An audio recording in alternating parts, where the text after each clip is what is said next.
وَمِمَّا رَزَقْنَاهُمْ يُنْفِقُونَ، اور جو کچھ ہم نے انہیں دیا ہے اس میں سے خرچ کرتے ہیں، خیر میں، بھلائی میں، نیکی میں، ابنائے نو کی حاجات کو رفع کرنے میں، لوگوں کی تکلیفیں دور کرنے میں، خود اللہ کے لیے، اللہ کی رضا جوئی کے لیے، اللہ کو قرض حسنہ دیتے ہوئے۔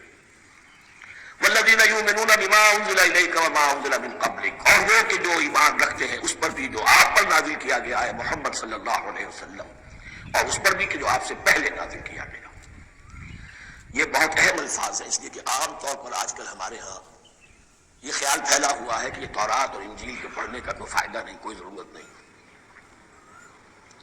کوئی ضرورت نہیں کی حد تک تو شاید بات صحیح ہو، لیکن کوئی فائدہ نہیں، یہ بالکل غلط ہے۔ یہ ابتدا ہے قرآن کی، اور کس قدر اہتمام کے ساتھ کہا جا رہا ہے۔ ایمان صرف قرآن پر نہیں، اس پر بھی کہ جو اس سے پہلے نازل کیا گیا۔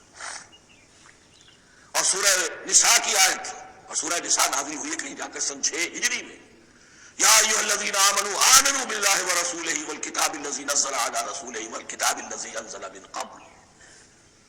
تو اس سے ایمان جو ہے تورات پر اور انجیل پر اور زبور پر اور صحف ابراہیم پر، اجمالی ایمان کی جو اہمیت ہے اس کو اچھی طرح سمجھ لیجیے۔ البتہ یہ ہے کہ چونکہ ہم سمجھتے ہیں اور جانتے ہیں کہ ان کتابوں میں تحریف ہو گئی ہے، لہذا ان کتابوں کی کوئی شے قرآن پر حجت نہیں ہوگی۔